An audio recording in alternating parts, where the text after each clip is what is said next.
Pemirsa, Presiden Joko Widodo menegaskan akan terus melanjutkan kebijakan hilirisasi nikel yang telah memberikan nilai tambah hingga 19 kali lipat meski WTO memenangkan gugatan Uni Eropa atas larangan ekspor nikel.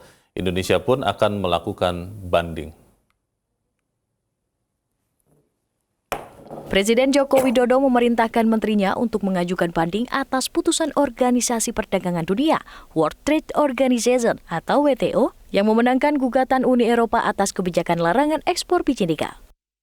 Dalam rapat koordinasi investasi hari Rabu, Presiden menyebut keputusan panel WTO belum berkekuatan hukum tetap dan masih ada peluang untuk mengajukan banding. Presiden juga menegaskan kebijakan hilirisasi dan larangan ekspor nikel akan tetap dipertahankan karena merupakan bagian dari upaya pemerintah mencari nilai tambah atas produk tambang dalam negeri. Sekali lagi, meskipun kita kalah di WTO, kalah kita urusan nikel ini kita digugat oleh Uni Eropa, dibawa ke WTO kita kalah. Nggak apa-apa, kalah saya sampaikan ke Menteri, banding. Dari 20 triliun melompat ke lebih dari 300 triliun. Sehingga neraca perdagangan kita sudah 29 bulan selalu surplus, yang sebelumnya selalu negatif, selalu defisit neraca. Menteri Investasi dan Kepala Badan Koordinasi Penanaman Modal, Bahlil Lahadalia pun menegaskan kebijakan hilirisasi akan tetap berjalan meski diintervensi WTO. Hal ini juga menjadi aspirasi Dinas Penanaman Modal dan Pelayanan Terpadu Satu Pintu seluruh Indonesia. Berkelanjutan hilirisasi menjadi penting karena tidak hanya menguntungkan pengusaha dan investor, melainkan juga pengusaha daerah dan UMKM.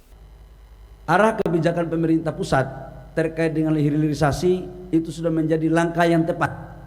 Jadi DPMPTSB seluruh Indonesia, Bapak Presiden, mengharapkan agar kebijakan ini sekalipun kita ditekan dari sana sini untuk hilirisasi, tetap kita pertahankan. Siapapun yang melakukan intervensi kita harus jalan terus. Termasuk dengan WTO, Bapak Presiden. Jadi mereka mengatakan bahwa negara-negara kita jangan diatur-atur. Dan karena itu mereka semua taat apa yang Bapak Presiden perintahkan untuk hilirisasi jalan terus. Penghentian ekspor nikel mentah dalam 2 tahun terakhir telah memberikan keuntungan besar bagi masyarakat dan negara. Ekspor nikel 7 tahun silam yang dinominasi bahan mentah hanya memberi nilai 1,1 miliar dolar Amerika. Setelah ekspor dalam bentuk jadi atau setengah jadi, nilai tambahnya mencapai 19 kali lipat, yakni 20,9 miliar dolar Amerika. Pemerintah akan terus melanjutkan kebijakan hilirisasi dan siap menghadapi gugatan dari negara yang menantangnya. Dari Jakarta, Valeri Agustin Budianto, MGN.